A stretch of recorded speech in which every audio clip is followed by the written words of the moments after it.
Welcome to the first of our Writing Your Story sessions, Finding Your Story. Finding Your Story is the first of our Writing Your Story summer essay webinar series. Let's get into it. So just kind of an overview of what I plan to cover. Some of that can be altered based off of some of the questions that you both may have. But what I plan to cover is what the college essay actually is and what it's not. A lot of the times people have an idea of what they think the reader wants to see or what they may have heard a friend or Google or Reddit or someone say something about what a college essay is. But we'll kind of go over what it actually is, different types of essays that you may encounter, what colleges and the readers are actually looking for, how to begin to brainstorm, and how to know if an idea is a good one to begin to even write about. We have two other parts to this series that we're hosting for the first time. Session 2 being basically about actually beginning to build your essay. So when it comes to the structure, the voice, how do you kind of write authentically, so it shows authenticity, but then also polishing your essay. So once you've actually written the essay, that'll kind of be some homework for session 2, but beginning to edit and giving feedback, and also making sure that when you click that submit button that you're confident about doing that. So when you look at what the college essay actually is, it's really going to be the one time and place where you can kind of let yourself shine. So when you submit a college application, there's a lot of information about you that is very generic.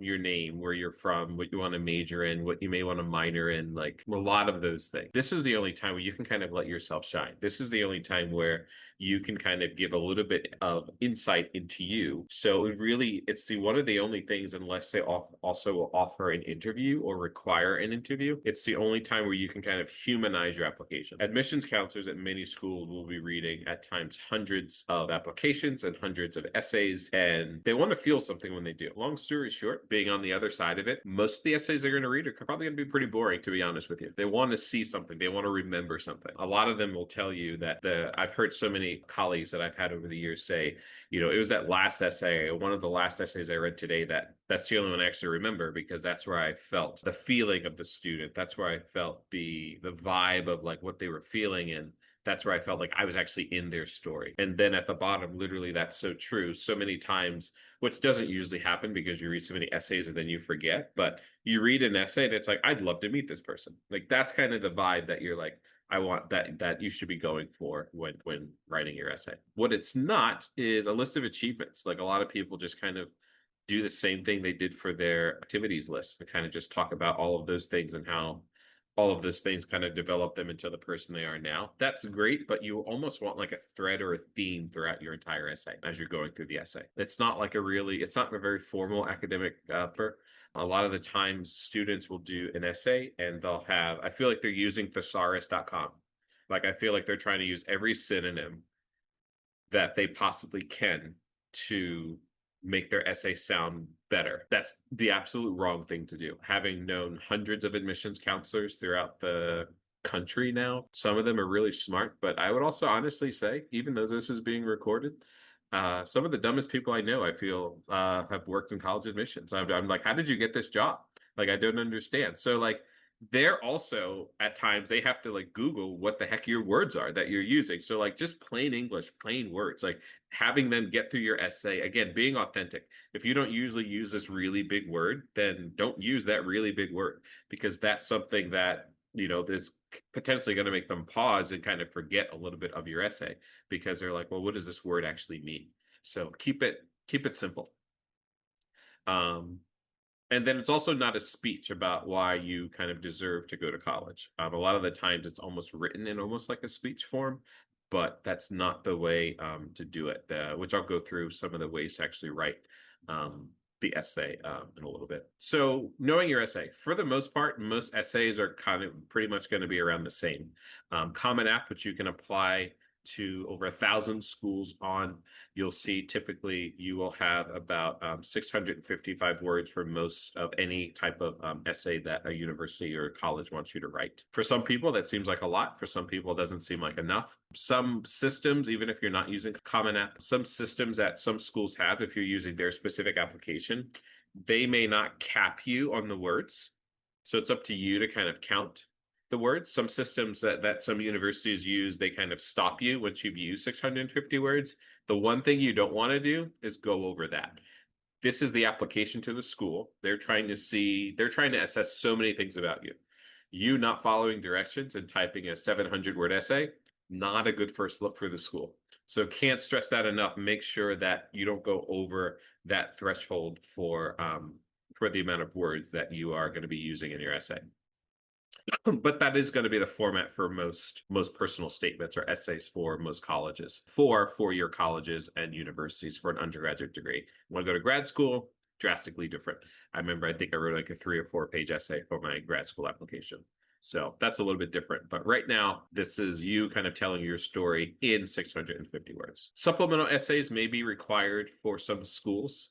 These are essays that are going to vary in length, but usually they're going to be a lot shorter than the 650 words. I've seen some schools that require one supplemental essay. I remember one student telling me, I don't remember which school, but they had to write like 12 supplemental essays. And I'm like, I'd hate to work there because that's so much more reading that I have to do. They're usually going to be they're going to be more specific where you're not going to have kind of just an open-ended prompt at times. They're going to be like, why specifically this school? So your personal statement or personal essay, that at times could be something that you may utilize for many different schools if there's not a specific prompt. Whereas the supplemental essays, a lot of the times are going to be more school specific. Not always, but a lot of the times you're going to see those a little bit more school specific. So you can't really just kind of copy and paste from one to the other because why you want to go to school A can be totally different why you want to go to school B. But more of the selective schools will require more of the supplemental essays, whereas some you won't have any supplemental essay. So with college admissions, there's no one size fits all. The over 5,000 different higher education institutions in the country. Unfortunately, when I'm out there talking to students and answering questions, I feel like at times they don't trust what I'm saying because they're like, well, he hasn't really answered my question. I'm like, there's no one size fits all for 5,000 schools.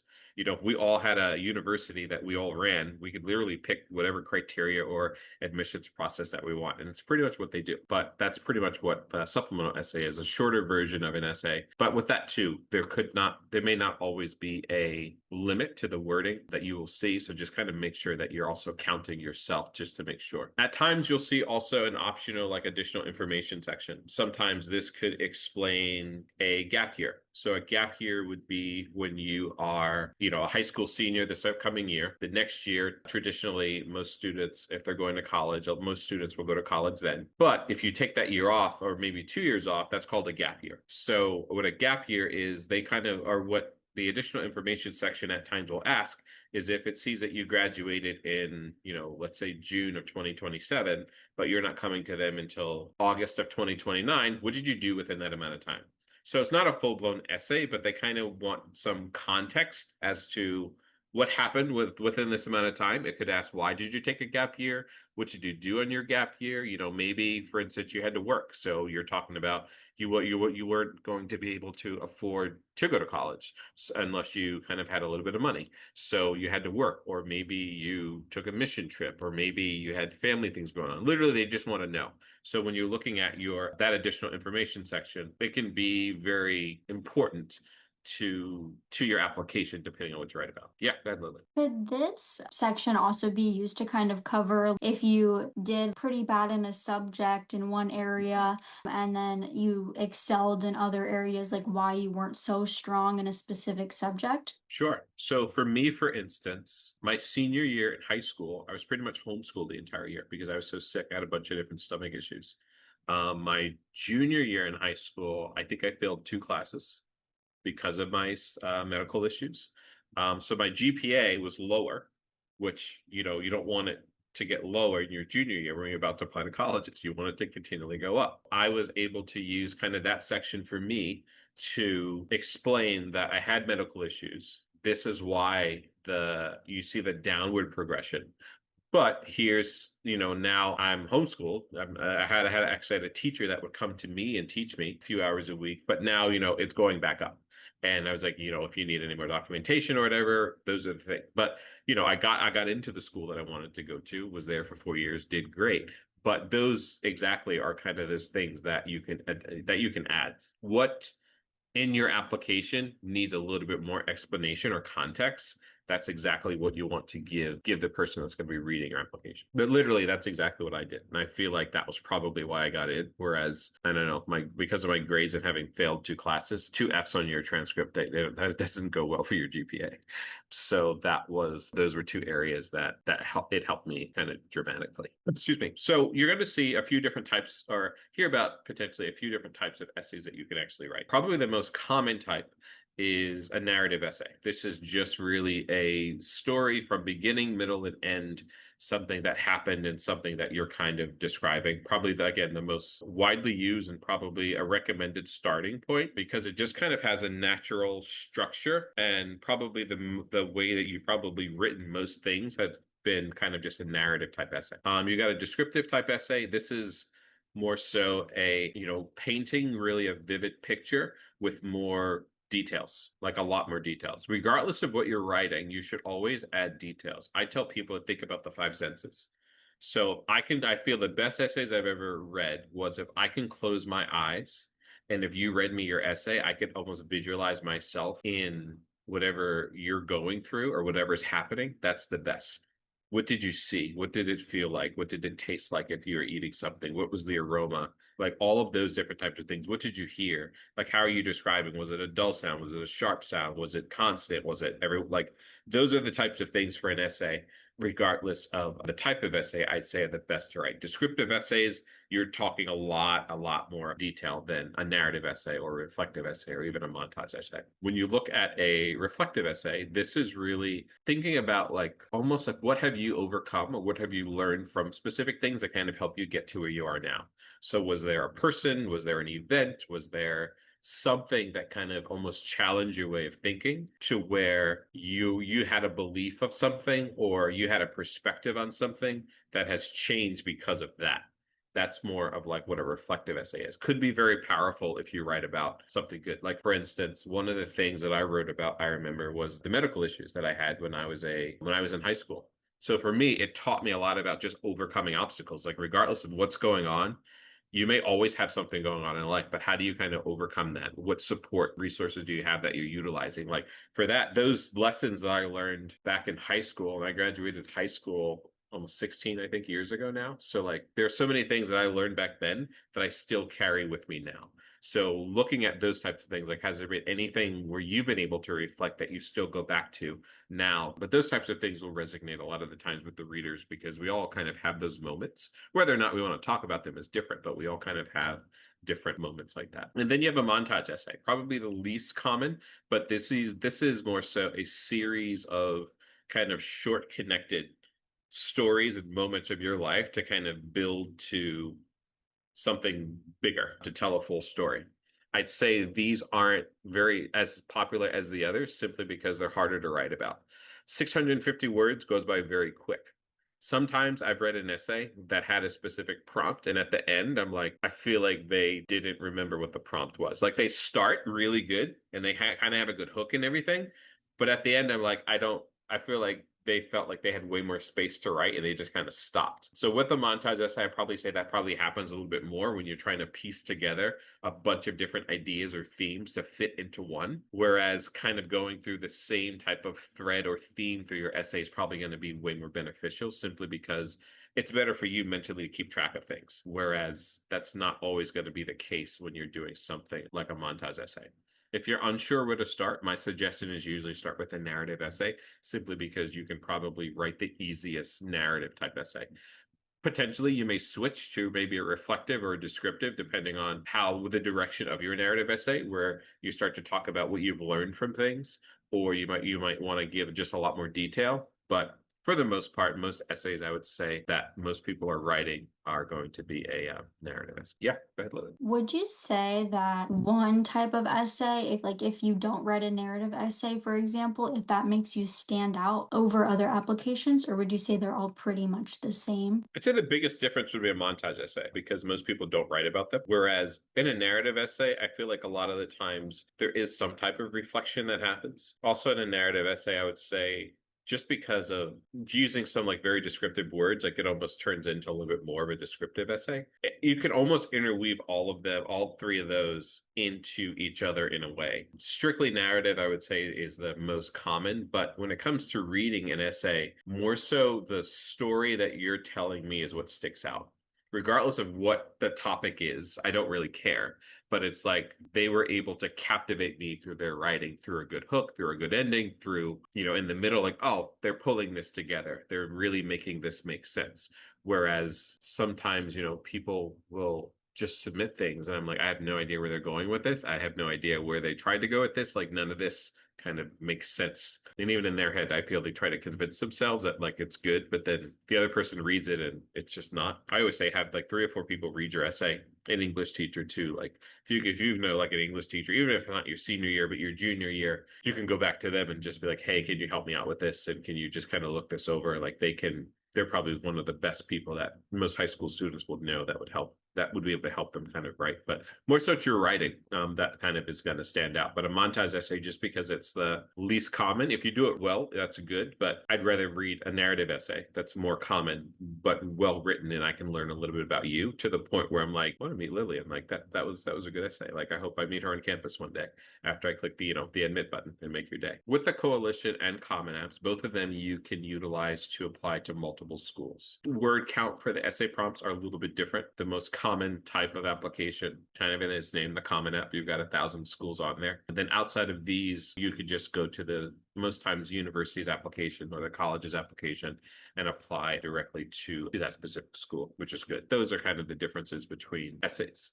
Before you even begin your senior year, you could probably just look up at what the prompts have been in the past and what they are going to be if you haven't started writing already. Some of them are specific, some of them are just very general and kind of open ended, but you can kind of begin to brainstorm a little bit more once you see some of the prompts that are there. I don't think the Common App has changed their prompts in like 10 years or so. So they're pretty much usually going to be the same. I haven't looked, so I may look now and they're like we've completely changed them. Typically, they've been the same the last like several years, so you can go now and even like just look at what they are and begin to brainstorm what you may want to write about. And then when looking at or kind of talking about what colleges are actually looking for, again, they're looking for someone that they potentially want to meet and meet on campus one day and actually like talk to them. They're not looking for the perfect student, they're not looking for the perfect person. So really looking at your experiences and reflecting on your experiences, not just describing your experiences. Here's what happened, here's what happened, here's what happened, but like what did you learn from your experience? How have you related some of those learnings to helping you through different aspects of life now? Does your voice sound like you? Does it sound like a template? Does it sound like a real person? You can usually tell in person when someone's being authentic or not. You can also tell when you're reading whether something's authentic from the student's voice or not. One of the things that we'll talk about in a bit is the utilization of AI. Like I could tell very quickly, like this just isn't you. This just doesn't seem like a real person, or if it is, they're very boring. So like what's your voice? That's why it's important to just use kind of just normal language and not try to spruce it up and use a lot of synonyms. Like if I'm talking to you, what are the words that you would use? That's how I want to read your essay. It's also just easier for the reader to understand, do that. And then also think about if it's not a montage essay, again, like, is there one clear idea driving the essay? 550 words or 650 words, it goes by way quicker than you think when you're typing. Looking at making sure you're almost like doing a test of like, okay, is what I'm writing about in this paragraph relating to that hook or relating to that overall theme that I originally mentioned up in the first paragraph. A lot of the times, unfortunately, that's not done where you get to the end and then you're like, well, I can't submit this because I totally lost track of what I was even talking about. I need to kind of start from scratch again.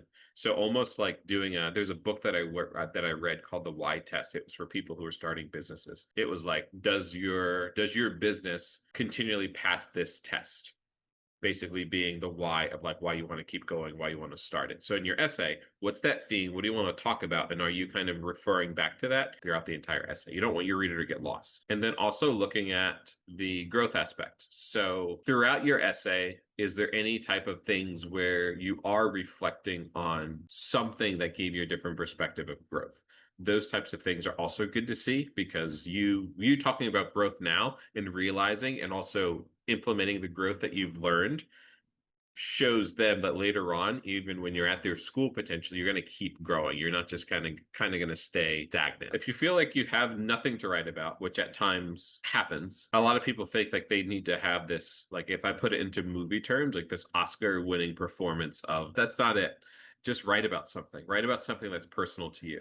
It doesn't have to be extremely dramatic. Some of the best essays are about really small things. One of the best essays I remember reading was about this girl who wrote about her visiting her grandparents' house in the summertime. And she'd get there. Usually it was summer, so it was already warm, and her grandmother had the oven on.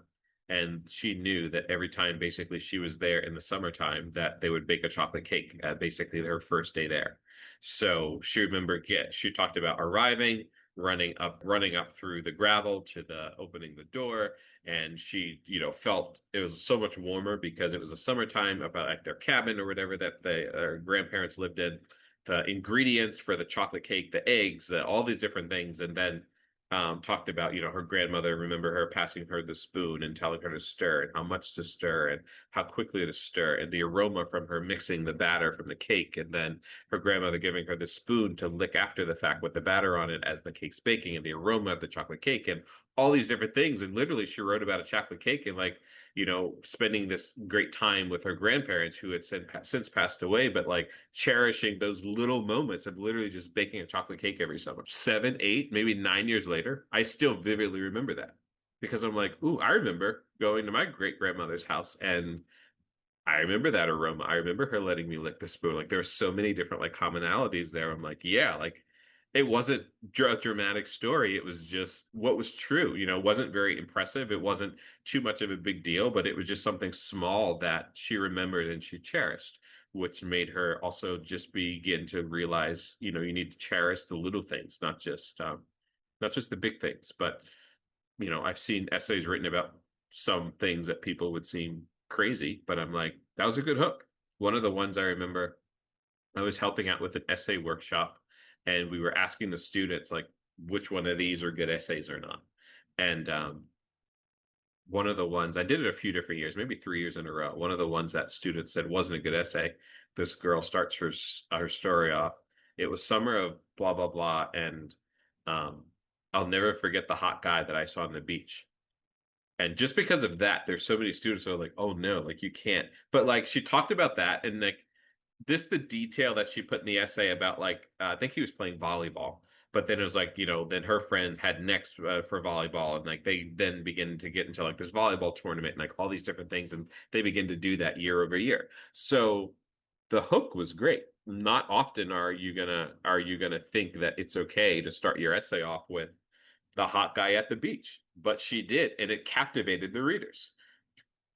And so like you just like you have to there's a line at times because a lot of students are like, yeah, I'm not gonna come close to that line talking about the hot guy at the beach. But I'm like, that was a really good hook, and like how she explained the essay and like the volleyball and everything on the sand and just that the teamwork and all that. I'm like, that was actually really good.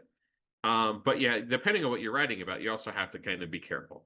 But that's why it's also good to usually have people to kind of help proofread and help you out with your essays. So one of the things that you may see or hear people talk about is like doing a exercise with objects. What are some objects that matter to you, or what are some objects that maybe signify a little bit of who you are? And just really think about what are these things that you think mean a lot to you? What memories do you have with these objects? What does it say about their value to you? Excuse me, I have a friend whose podcast I've been on a couple of times, and for each podcast that he hosts, he always asks the guests to bring an object or two that they can also talk about on the podcast. For me, I remember bringing it was a book that kind of help shift my mindset when it comes to just the why I do things. It's actually called Start with Why. I remember once that was one of the books that was one of the objects that I brought because it really kind of manipulated almost my mindset into thinking about things in a completely different light than I had ever thought about them in the past. But like, what are some of the things that you have? Maybe it's something that someone has given you. Maybe it's something you won. Maybe it's something that just has some type of sentimental value. But think about those things. Like, can that potentially help drive a topic in your head to really begin to think about what can you write about. But there's so many things that we have that I would say think about things that you have where it's like, I just don't want to get rid of that. For me, I don't consider myself a hoarder. I do have a hard time throwing things away, but I'm like, I remember looking, I can't, of course, fit it anymore, but it was like my first ever year that I played basketball in fourth grade and such a small shirt. But I'm like, I can't get rid of this. Like, this is, I remember like winning, or like, I remember wearing that the last game, and it was the only basket I ever scored the entire season of like 12 games. And it was the last basket of the last game that we had. And even though we were up and it wasn't like the game winning buzzer beater shot, I just remember getting picked up by the coaches and like the team was cheering because I hadn't made a shot all year. Like I was more so probably a better defensive player, but I just remember making the last shot within like the last couple seconds and the coaches picking me up and us having this huge celebration. To me, that entire game and that event replays in my head and I think about maybe some of them I'm connected with on Facebook still, but I haven't talked to these guys in like 10, 15 more years. But like I can't get rid of that shirt. I just found it like a week or two ago and I'm like, no, I got to keep this. But like for me, that was something that was pretty cool. Like, so what are some of those things that if, you were with someone, they're like, oh, you can get rid of this, you'd be like, yeah, no, I can't. Like these are some of the things that are just kind of really important to me.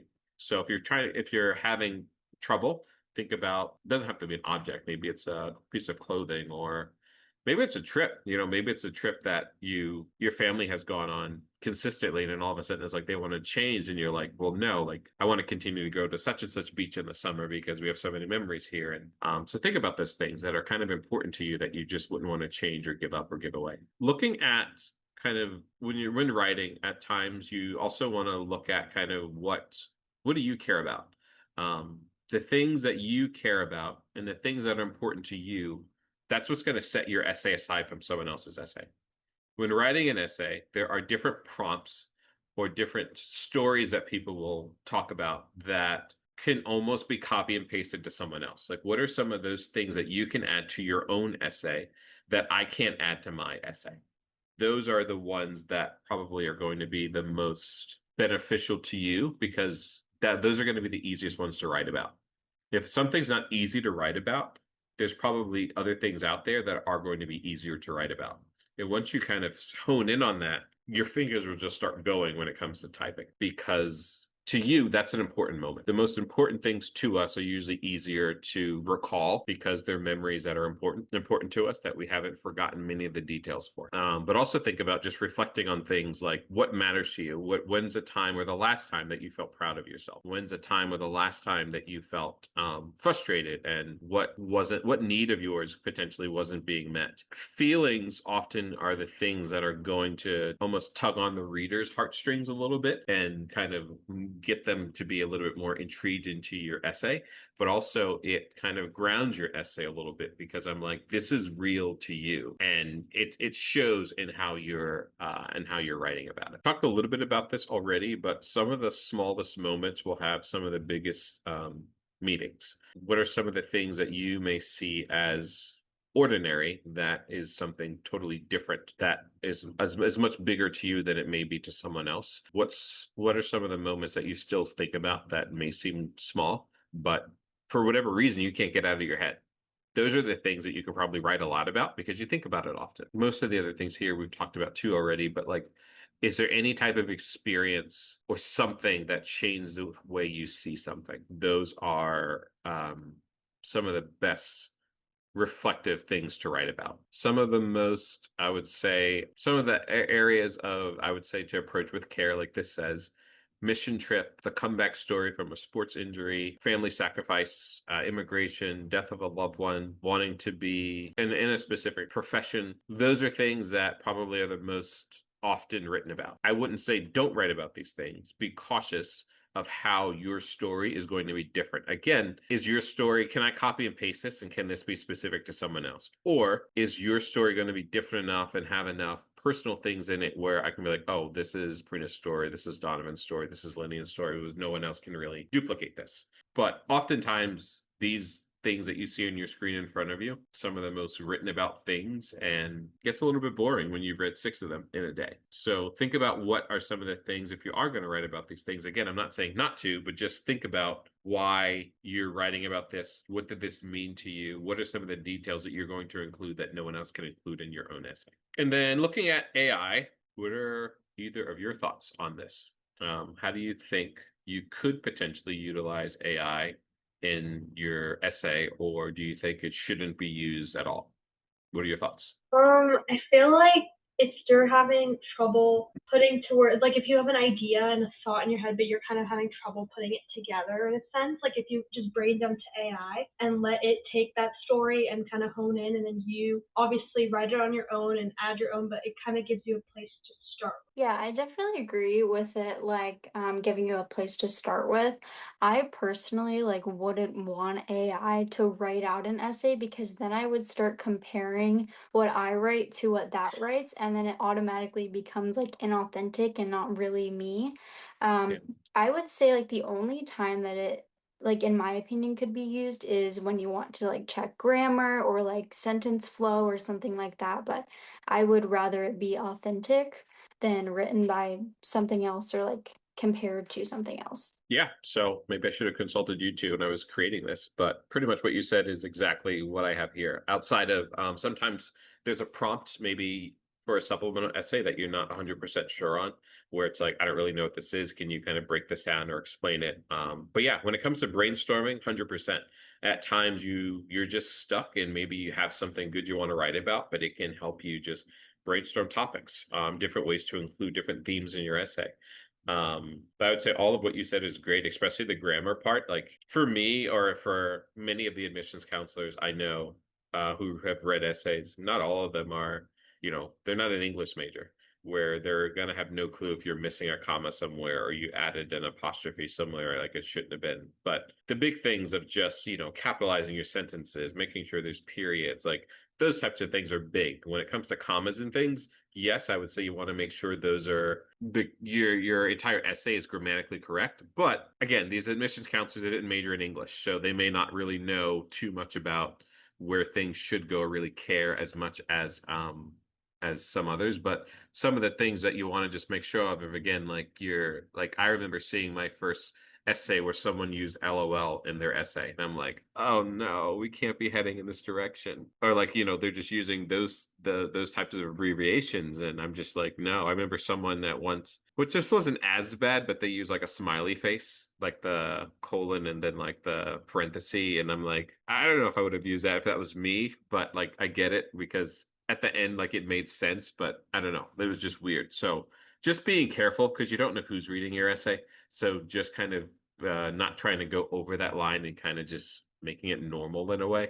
We're not using things that, that may rub people the wrong way when they're reading it because everyone's different. As you both know, like my full-time job, I do interviews. So you could have totally different interview experiences based off of who you're interviewing with because they interview different. Same thing with people reading your essay. Keep it somewhat normal and kind of not crazy when you're, utilizing different types of grammar and things like that. But, capitalization, punctuation, those are the things that you want. But I remember also seeing essays where outside of, I think, the first sentence, every sentence started with a lowercase letter. And I was just like, yeah, no.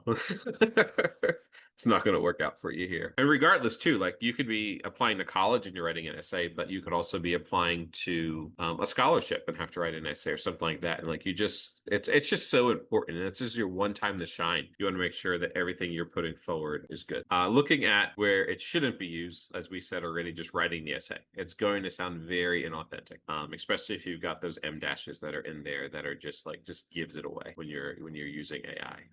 There's just so many details when you're utilizing AI that is just not going to seem real. That will again make your essay seem inauthentic. You could have someone potentially that's a little bit older who isn't familiar with AI that has no idea you use AI, but they're going to know that from reading your essay that is very inauthentic. So um, it's really important to look at it from kind of a different lens and making sure that you have um, just your authentic voice that's going throughout the essay. And then next here, kind of looking at and kind of identifying your thread throughout the essay, your overall kind of theme throughout the entire thing. So if you took one or some of the details away, could the reader kind of remember what your overall theme is in the essay? So for instance, overcoming obstacles, maybe that's a theme of your essay. Can I pick out a paragraph in any of your statement or your essay and be like, I can pick out the theme and all of that? If that's true, and like, let's say you've got 5 or 6 paragraphs, and in any one, you could just show me one of them, and I think this is a theme. Then you show me another one, that same theme is there. Usually, I can kind of gather what the theme is of your essay. You want that to kind of show up. You don't want it to be extremely, extremely direct because it's like, all right, they're calling a lot of unnecessary attention to this, if that makes sense. But you don't want it to be, but you want it to be kind of throughout your essay, kind of just like weaved in, like what's kind of the overall theme or what you kind of are wanting to get across to the reader. That makes sense? When you are doing an essay, try something called the so what test. So anytime you come up with an idea or theme, ask yourself, so what? So for this specific instance, kind of going through the topic, I was the team captain of my basketball team. So what? I learned how to lead. So what? I had to lead people who didn't always follow the rules. So what? I realized leadership isn't an authority. It's about earning trust. I passed the test.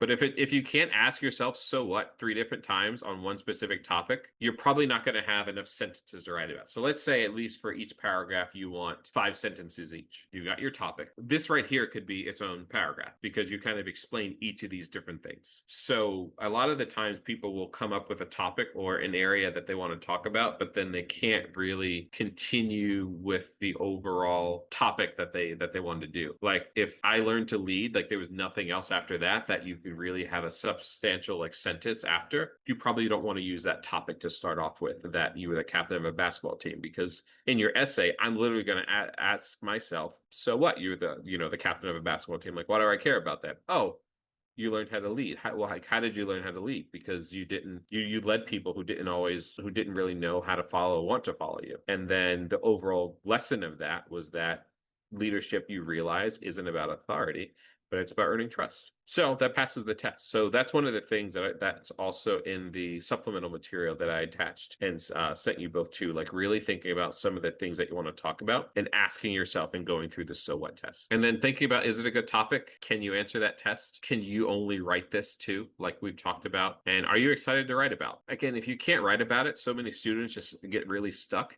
And at times I say to kind of take a step away, take 20 minutes or say, because we always get, actually I'll just bring this up now, but you kind of get like writer's block. So set a timer and just write about something else, or just kind of write to write. But sometimes you will get stuck, and it's not really at the fault of you, but you just kind of get stuck. But if you're stuck for too long, you can't really continue. At times, I've also heard people say, which I feel like has worked for me, start in the middle. Like your opening doesn't always have to come first, but if you've got like a good chunk where you're like, at least I can write about this, how it gets submitted is, of course, beginning, a middle, and an end. But if you can talk about the end first, so you want to talk about the middle first and go in a different order, as long as you piece it together, you can move forward with an essay like that. Also, this is, I feel, really important. I do this myself, is I talk things out loud to be like, does this even sound right? And will this make sense to someone else? And then usually I'll start writing. This, a few months ago, I was a commencement speaker at Penn State, where I graduated from. And before I really began to put any words onto the paper, I literally was just like talking it out and talking out some themes and like, all right, this sounds good here. This sounds good here. But even after the fact, once I got it down and I wrote about it, I read it out loud.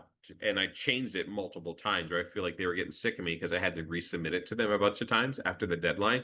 But I'm like, at least they know that I have it done. But I'm like, just doesn't sound right. I want to switch this up a little bit. And a lot of the times, the reader, they may be reading it out loud, or in their mind at least, they have a voice in their mind when they are also kind of reading it to themselves. The first draft, when you're kind of drafting things, and we'll talk about this too in the next session, but your first draft doesn't have to be perfect. It doesn't even have to be good. It just has to be a place that you're starting. And that's the important part, is starting, and not just continually thinking about it, because you'll go crazy if you just keep to think about it, but actually, put a pen to a piece of paper or start typing something out. But those are probably the biggest things that I would say to think about. Hope you enjoyed our first of the Writing Your Story sessions, and stay tuned for part 2.